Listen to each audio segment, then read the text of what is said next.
Amém.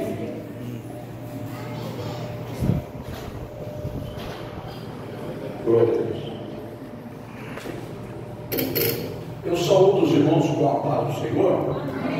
Enquanto tomar assento, irmãos, quero agradecer a Deus e quero também atributar a Deus a honra e a alegria e o prazer de voltar aqui, rever os irmãos. Eu creio que a mesma fé que nós professamos, mesmo na ausência dos irmãos, os irmãos têm professado e batalhado pela salvação. Quero agradecer pela vida do Joanir, que aqui está como pastoreiro desta igreja. Quero agradecer pela sua esposa, seus filhos, agradecer também o irmão Vasconcelos, que gentilmente foi lá, pegou essa Belmira em contramão, voltou numa dificuldade tremenda, mas nós chegamos, né? Deus abençoe. E ontem estive ali visitando a irmã Silena e conversando muito com o pastor, passou pela minha cabeça que tinha esquecido. Aí hoje o Joanir mandou uma mensagem. Aí eu falei: ô Joanir, vamos sim, mas eu vou só certificar o pastor que eu vou estar com você aí, porque eu gosto de lembrar o pastor aonde a gente está, né? É a nossa casa, é uma extensão do nosso setor e ele é o nosso pastor setorial. Visto que os irmãos bem sabem, eu fui para o campo missionário pela segunda vez, 2012 para 2013, e passando por Campinas, voltei, parei em Cotia, e as minhas passagens sempre foram curtas, mas sempre foram proveitosas, por onde eu tenho pastoreado. Eu louvo a Deus, porque o Senhor tem honrado, e recebi um convite para ir para o Rio de Janeiro. Aí eu fui, 2018, não esperava o que ia me acontecer lá, mas eu fui. Eu tinha uma certa ansiedade de conhecer o Rio, porque quando solteiro eu conhecia por falar, né? A Avenida Brasil, as margens ali da linha amarela, linha vermelha, e os morros, e por curiosidade, né? Conhecer o trabalho de evangelização também, visto que nós conhecemos o Ministério de Madureira, que é muito antigo, foi um dos pioneiros ali de Madureira, né? Nascida a Assembleia de Deus, Paulo Leicas Macalão, e depois foi se estendendo, né, por toda a zona norte, a zona sul do Rio. Porém, eu recebi um convite para pastorear ali a cidade de Bananal, divisa de Barra Mansa, e Volta Redonda e Resende, toda aquela parte da zona norte do Rio, a Baixada Fluminense, que é o último campo, os irmãos saberem, é o último campo nosso da convenção estadual do estado de São Paulo, o campo de Querus. Vocês vão ter uma ideia, nosso ministério estende aí por quase 240 congregações em campo, né? De pastores que têm autonomia. Isso é muito honroso para nós sabermos que fazemos parte. Pois bem, e aí, irmãos, ficamos lá 3 anos. Aí, quando chegamos aqui em 2021 novamente, trouxe a minha carta tranquilo, sem nenhuma alteração, agradecendo a Deus pelo tempo de trabalho. E após a pandemia, a gente conseguiu uma chácara ali em Miúna, e eu construí uma casa, e a minha intenção era voltar para lá, descansar, cooperar com os irmãos ali, o resto que o Senhor me desse de saúde, né, e vida. Mas, para minha surpresa, até um pouco triste, eu entro agora na parte mais triste da minha vida, que foi 2022, dia 19 de janeiro, 9 horas da manhã. Eu fui lá, descobri a casa estava ainda sem janela, sem porta. Nós continuamos a construção e eu fui fazer a instalação elétrica, e ali eu sofri esse acidente. Os irmãos estão vendo a minha dificuldade. Eu sofri esse acidente, eu caí num poço de quase 12 metros de altura. Foi uma verdadeira tragédia. De instante, eu posso dizer aos irmãos, foi angustiante para mim, para minha esposa, para o meu sobrinho que estava comigo, mas eu vi a mão de Deus na minha vida, né?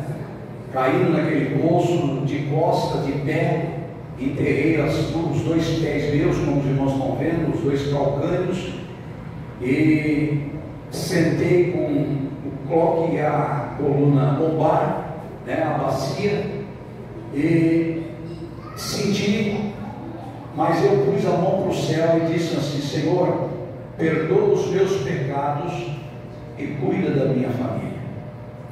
E ali o processo durou praticamente quase 2 horas e meia, mas Deus enviou um anjo, um poceiro que trabalha na região, viu o movimento do tumulto e se compadeceu, se constrangeu, pegou o salinho, pegou a corda, as cruzetas, e ele me tirou daquele poço ali, irmãos. Glória seja dada ao nome do Senhor. Estou com essa incumbência de por onde eu passar eu tenho que falar para os irmãos: eu sou um milagre nas mãos de Deus.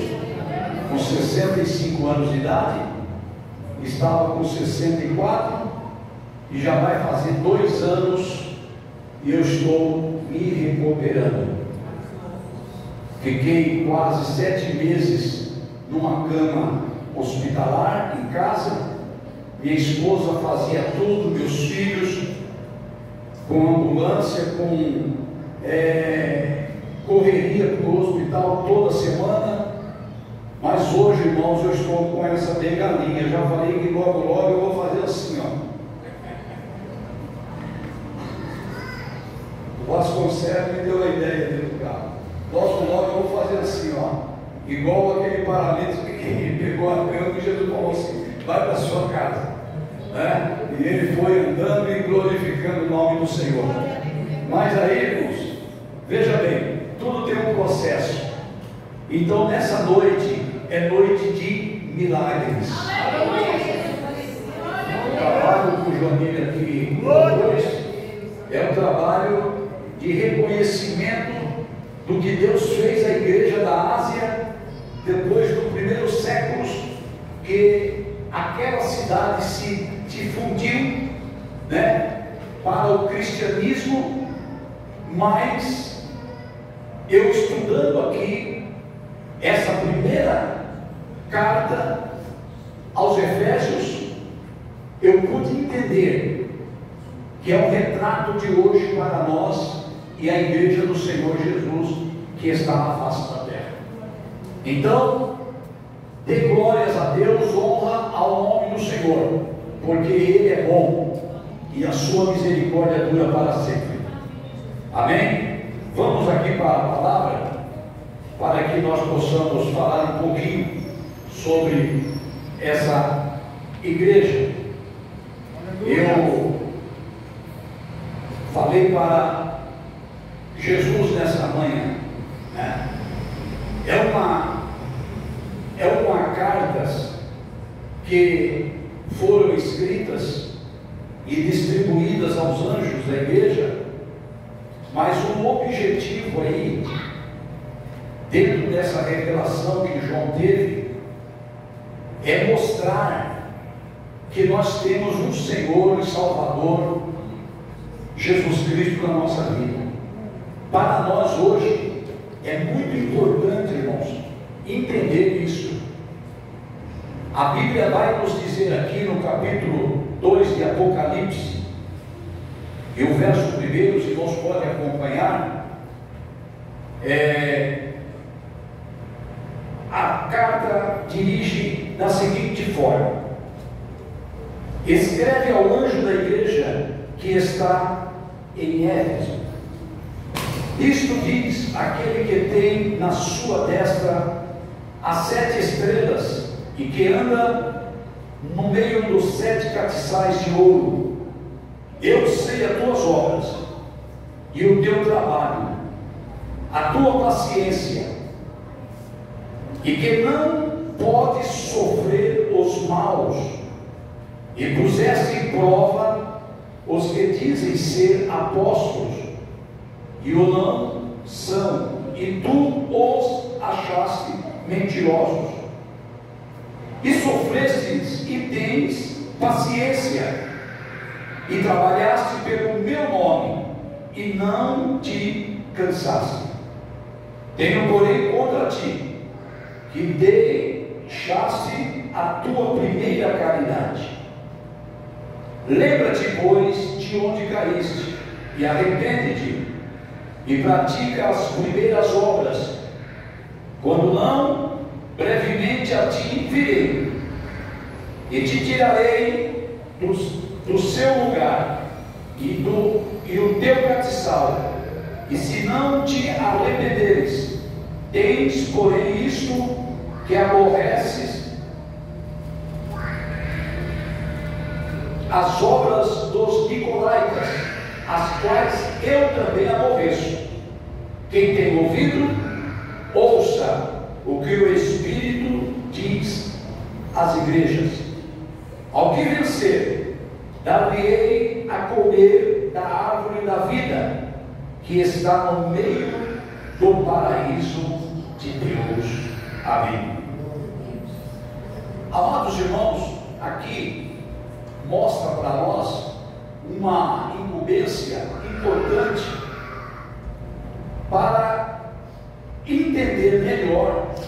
Nós temos que olhar o capítulo 1 e o verso de número 4, que diz assim: João, as 7 igrejas que estão na Ásia, graça e paz seja convosco da parte daquele que é, e que era, e que há de vir, e dos 7 Espíritos que estão diante do seu trono, e da parte de Jesus Cristo, que é fiel testemunha, o primogênito dos mortos, o príncipe dos reis da terra, aquele que nos ama e em seu sangue nos salvou dos nossos pecados. Meus amados irmãos, o texto vai nos dizer aqui que João, o apóstolo, teve essa revelação, embora foi um dos apóstolos que foi até o final ali do ministério de Jesus, e que era considerado um dos mais conscientes na sua avaliação sobre o amor, a fraternidade. E eu vejo aqui as características desse evangelista, desse apóstolo. Eu vejo que ele teria que ser o único para receber essa revelação. Diga-se de passagem, a Ásia era um conjunto de várias cidades, como nós vamos discorrer aqui todas as terças-feiras. Os irmãos que vão trazer aqui, eles vão levantar essa geografia melhor, mas o ponto de partida aqui, dentro do contexto bíblico, e a parte geográfica, na Capadócia, nas regiões de Betina, aí vinha Alexandria e todas essas cidades, como Tiatira, Pérgamo, Filadélfia, Sardes, Éfeso, elas tinham seu comando direcionado aos romanos, visto que Domiciano operava nessa época e trazia a ele os seus costumes, as suas ideologias, mas ali, irmãos, habitavam judeus que foram dispersos depois daquele movimento que houve da reforma protestante. Mas o que nós queremos abordar aqui é que, sendo uma cidade rica, importante, idólatra, cheio de poder aquisitivo, ela tinha também costumes aplicados por alguns que ali passaram, como os nicolaítas, foram predominantes nessa época lá. Só que eles não tiveram muito êxito, porque, irmãos, aonde chega, eu quero frisar muito bem aqui essa parte, aonde chega um missionário cheio do Espírito Santo de Deus e enviado por Deus para fazer a obra de Deus, irmãos, as paredes do inferno caem por terra. Cai por terra, porque Deus, irmãos amados, está no controle de todas as coisas. Glória a Deus. Visto que descobertas essas cidades vizinhas no ponto da Ásia e todas aquelas circunvizinhanças que ali habitava aquele povo, sempre tinha alguém ali, irmãos, que queria mudar de vida. E Éfeso era uma capital que trazia todos as suas particularidades profissional e também poderes aquisitivos que cegava os olhos daqueles irmãos que estavam começando na fé. Então, se nós olharmos a carta aos Efésios, nós vamos ver que o apóstolo Paulo, ele escreveu essa carta aí já depois dos anos 30 aos anos 45 depois de Cristo, porque Paulo, na sua primeira viagem missionária, nessa região aqui, ele só encontrou tribulação, perseguição, afronta, e diga-se de passagem, dessa igreja que estava em Éfeso. Hoje nós podemos ver que ele recuperou com a sua paciência. E eu quero aqui destacar para os irmãos alguns pontos dessa cidade. Ela era importante, como eu já disse, mas também ela era muito idólatra. Então esse ponto aqui é frisar bem para os irmãos.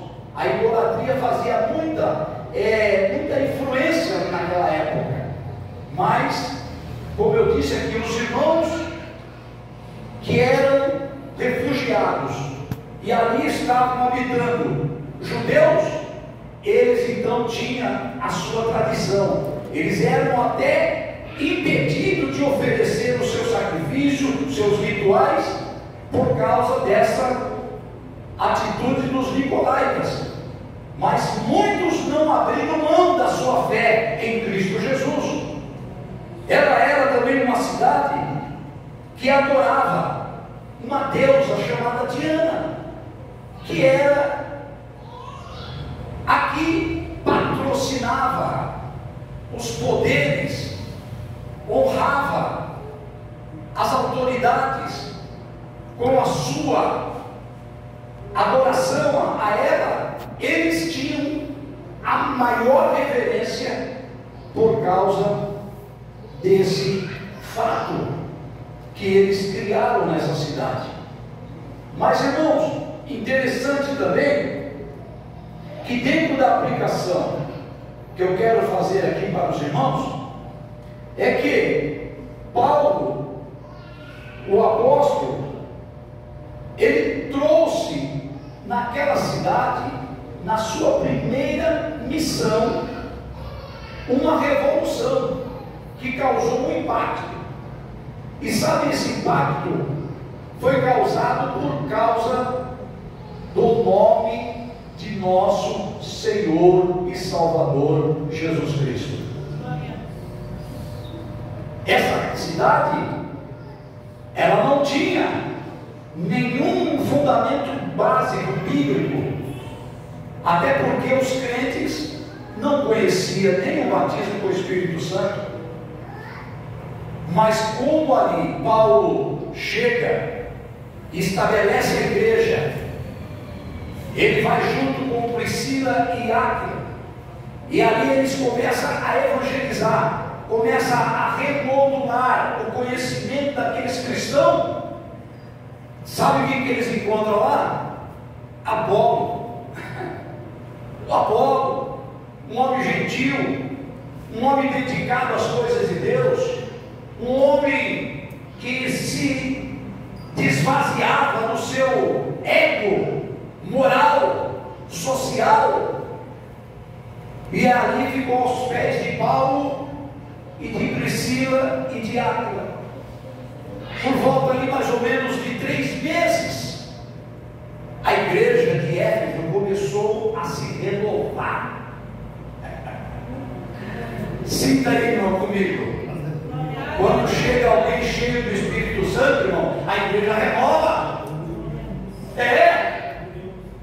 Sabe, moçada linda que tem aqui, jovens, obreiros, o Jefferson chegou ali, ó, menino bom. Quando é um líder cheio do Espírito Santo, irmão, se renova por si próprio a igreja. E Apolo era novo ainda. Mas aí Paulo não poderia ficar.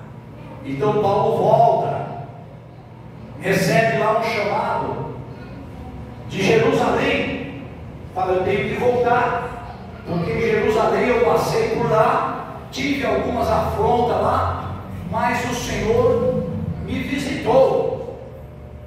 Por quê? Porque o anjo do Senhor disse para mim: ó, passa a Macedônia e vem nos ajudar. Então Paulo atendeu esse pedido, mas depois logo correu para Jerusalém. Mas aí ele deixou quem lá? Priscila e Áquila. Se nós olharmos aqui no capítulo 18 de Atos dos Apóstolos, verso 19, verso 21, a trajetória de Paulo nessa primeira viagem mostrou o seu cumprimento, as suas atitudes. Porque, irmãos, já era passados 52 anos depois de Cristo. Já tinha os irmãos reconhecido que Jesus é amor, Jesus é caridade, Jesus é bondade, Jesus é mansidão. Mas eles não tinham deixado ainda aquela idolatria, aquele preconceito religioso que os nicolaítas tinham imposto ali para aquela cidade. É a mesma coisa que hoje, né?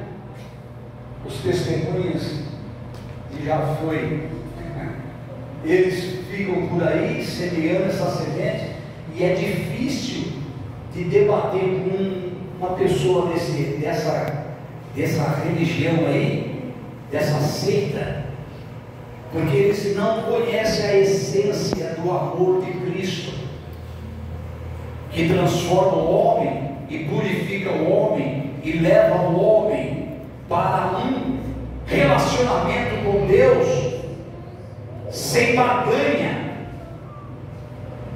E como, diga-se de passagem, a cidade de Éfeso era uma cidade comercial, né? Vinha gente de todas as cidades ali, de Pérgamo, de Tiatira, de Esmirna, de Filadélfia. Filadélfia, não sei quem vai falar aqui, mas Filadélfia, vamos falar com muita ousadia, porque Filadélfia foi a única igreja que nunca dependeu das mãos de homem humano, eles dependeram de Deus.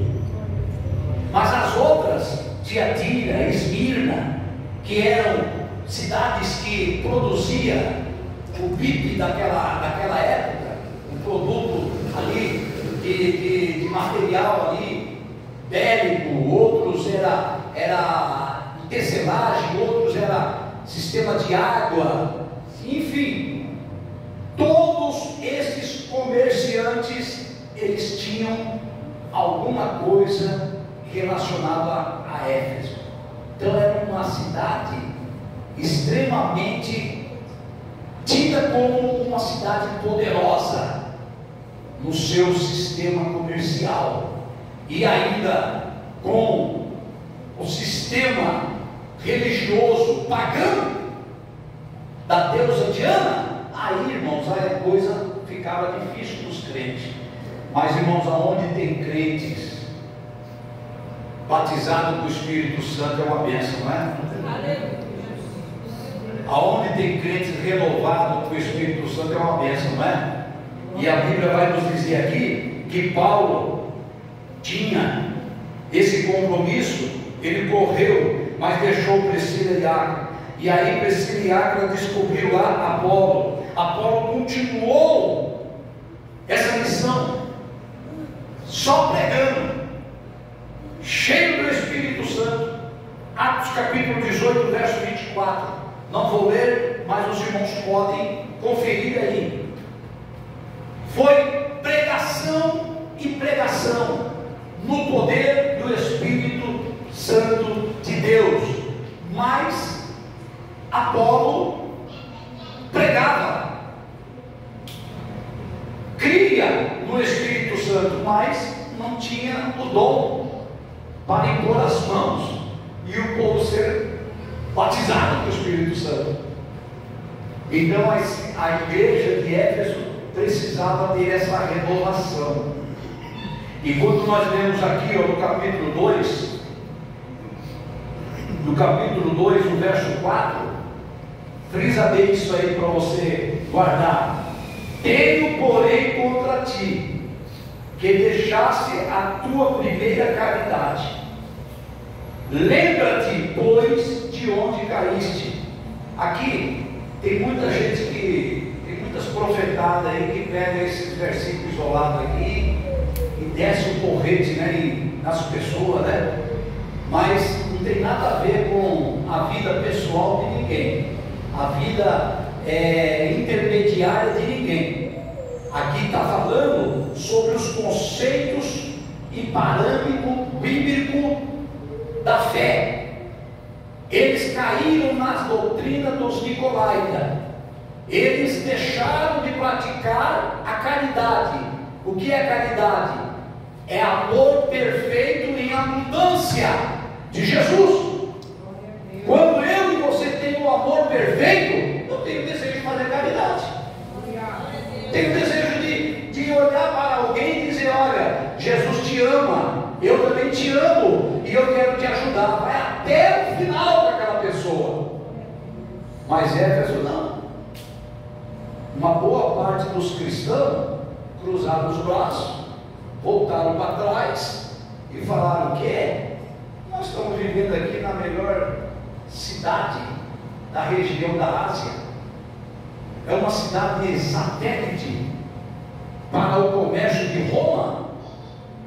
Que nós vamos mexer com esse negócio não de batismo com o Espírito Santo? Mas aí, irmão, Paulo volta lá. A segunda viagem de Paulo é que mostra o descobrimento descortina para aqueles cristãos o descobrimento do poder do batismo com o Espírito Santo. Sabe por quê? Porque, irmãos, volto a dizer, um homem e uma mulher cheio do Espírito Santo de Deus, ele faz missões. Aonde colocar ele, ele faz missões. Se colocar ele até preso, ele faz missões. Paulo é o exemplo, Silas é o exemplo, Pedro é o exemplo, Tiago deu a vida fazendo missões. Mas aqui Paulo refere-se o quê? Que ao retornar, ele já encontrou alguns que já era discípulo de João Batista. Veja, irmão, olha só, antes de tudo isso acontecer, já tinha um remanescente lá que cria no evangelho do arrependimento. Veja, irmão, como que é muito interessante reconhecer a igreja que está na face da terra, reconhecer os cristãos que vieram antes de nós e já foram. Eu posso me orgulhar aqui hoje de ver o Jefferson na liderança da UMADEB, presbítero da igreja, casado. Reconheço aqui um menino ali, ó. Falei para ele quantas vezes a gente foi na casa dele orar, quando a gente estava aqui, e está aqui firme. Eu reconheço, irmãos, e fico alegre, o meu espírito, de ver uma igreja, irmãos, que está professando uma fé viva em Cristo Jesus, porque muitos que passaram por aqui pastoreando, pregou essa bênção na palavra, dizendo: o Espírito Santo é que vai te impulsionar para você fazer uma obra na sua vida, na face da terra. Então Paulo encontra agora esses irmãos lá, mas esses irmãos não eram batizados com o Espírito Santo, mas já conheciam o grande amor, o primeiro amor, a caridade estava brotada nos seus corações. E eu posso louvar a Deus, digo de passagem, irmãos, a coisa melhor que tem é quando a gente vê um crente alegre, cheio do Espírito Santo, pedindo assim: pastor, pode contar comigo, eu vou. Ô líder, pode contar comigo, eu vou. Ô minha irmã, coordenadora do ciclo de oração, pode contar comigo, eu vou, porque eu tenho uma chama acesa no meu coração. Aleluia! Os crentes acordaram, irmãos, em Éfeso, descobriram. Diga-se de passagem que Paulo escreve Éfeso numa situação difícil, preso, escravizado, mas ele lembrava das revelações de Apocalipse, ele lembrava dos acontecimentos que aconteceram ao redor de toda a Ásia, mas ele, cheio do Espírito Santo, ele falou: não, peraí, eu tenho que mostrar para essa igreja que essa agora a igreja não vai trabalhar mais com as armas da carne, vocês não vão trabalhar mais com artifícios materiais, vocês vão trabalhar com a espada do Espírito Santo, que é a palavra de Deus, e vai trabalhar com a oração. Você pode ver que ele fecha as cartas de Efésios com oração e palavra. Por quê? Porque, irmãos, ele descobriu lá em Atos capítulo 19, você vai conferir do 1 ao 7, ele vê esses irmãos alegres, já a segunda viagem, e ele então agora impõe as mãos e os irmãos recebem o batismo com o Espírito Santo. Oh, glória a Deus, aleluia! Muda a cara da igreja. Aleluia! Pastor, o senhor está dizendo aí que não batizado com o Espírito Santo ou não batizado com o Espírito Santo tem alguma interferência na fé? Não, senhor, não tem interferência nenhuma. Batizado ou não batizado, aceitou Jesus e pediu perdão dos seus pecados, Jesus já escreveu o seu nome no livro da vida. Mas eu quero te dar uma notícia melhor. Quando você recebe o revestimento de poder na sua vida, você enfrenta barreiras, você enfrenta tempestade, você enfrenta oposição, você enfrenta mal olhado, você enfrenta rejeição, você enfrenta, olha, eu estou falando aqui, alguém que está cheio do Espírito Santo de Deus e está fazendo a obra de Deus. O inimigo não tem poder na tua vida. Eles tinham que reconhecer isso, porque a igreja estava vivendo uma mudança diferente. E eu quero dizer para os irmãos, a igreja de hoje está vivendo uma mudança diferente. Nós estamos vivendo uma mudança diferente, irmãos. De 2018 para cá, a igreja do Senhor Jesus aqui na face da terra está vivendo uma mudança diferente. Ah, pastor, mas o que o senhor quer dizer? Não, fica tranquilo que eu não vou mexer com política aqui, nem com político. Eu vou mexer aqui com a igreja do Senhor que está dormindo, o sono da indolência. Mas quando o Espírito Santo acorda, ninguém fica parado, ninguém fica dizendo, ah, mas é o sistema, ah, é o governo, ah, é isso, é aquilo. Não, eu vou, porque Deus é comigo. Glória seja dada ao nome do Senhor. Você, irmã e irmão, tem um valor tão grande aqui. Eu disse aqui hoje no carro, eu tive que agradecer todo lugar que eu vou, porque foi inúmeras orações e jejum em meu favor. Os médicos queriam amputar as minhas pernas, queriam tirar os meus pés, os meus dedos, mas hoje eu posso dizer assim, Senhor, se eles estão aqui, é para levar um pouquinho mais ao com dificuldade, mas eu vou, porque o Senhor é comigo, e o Espírito Santo de Deus, Ele tem preenchido a igreja do Senhor Jesus aqui na terra. Ai,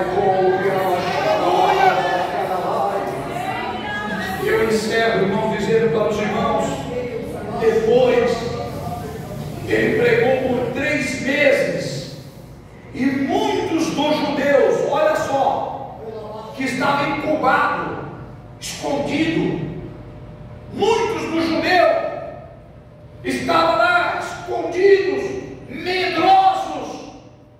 Eles foram, irmãos amados, impactados por uma força contrária, porque ainda estava operando ali o peso das doutrinas diamoníacas, das doutrinas de Satanás contra aquela igreja, a prostituição, a lascívia, a soberba, a idolatria, o paganismo. Mas, irmãos, o Espírito Santo começou a limpar. No capítulo 19, verso 23 ao 41, os irmãos podem conferir depois. Tiveram resistência, tiveram confronto, mas quem venceu foi a igreja. Quem venceu foi a igreja. Pode dizer aí, eu venci. Mais um dia na presença de Jesus, e eu estou aqui para dar continuidade, Senhor, à tua obra, seja no círculo de oração, seja na mocidade, seja os adolescentes, seja o grupo de obreiros, seja o grupo de visita, cheio do Espírito Santo. A igreja não vai parar. A igreja, irmãos, não vai parar. Essa é a mensagem que eu trago para os irmãos nessa abertura. A igreja não vai parar. Pode alguém querer pôr o pé e pedir, pode alguém querer tentar cheio do Espírito Santo, renovado, você vai crescer e vai dar fruto. Você vai ser bênção. Se os irmãos observar no capítulo 4 ao capítulo 5 de Éfeso, a direção ali das mensagens é aos obreiros a formação dos aspirantes para o serviço do ministério e a criação de filhos, tanto na igreja como em casa, na obediência e no temor de Deus. Uma família estruturada, cheia do poder de Deus. Não tem cão que vem atacar. Eu deixo essa palavra para vocês. Fica firme. Não se encovarde. Porque se Deus te chamou, vai encontrar pressão e barreira mesmo. Mas a coisa gostosa é quando encerra um trabalho, e o Gerson não sabe disso, é que a gente vê o resultado. Às vezes não vimos assim aparente, mas depois a gente vê testemunho falando: olha, eu fui renovado naquele dia, eu estava querendo parar, eu estava querendo não mais cooperar no instrumento, eu estava querendo não mais ir cooperar, mas aquela palavra me impactou. E a gente dá, irmãos, aquele glórias a Deus e agradece, porque, irmãos, assim como foi com Paulo, assim como foi com Apolo, vivendo aquele momento naquela igreja de Éfeso, mas eles descobriram pela revelação de Deus que aquela igreja, ela era querida e amada por Jesus Cristo. Que Deus abençoe você. Obrigado, meu irmão. Deus abençoe. Aleluia.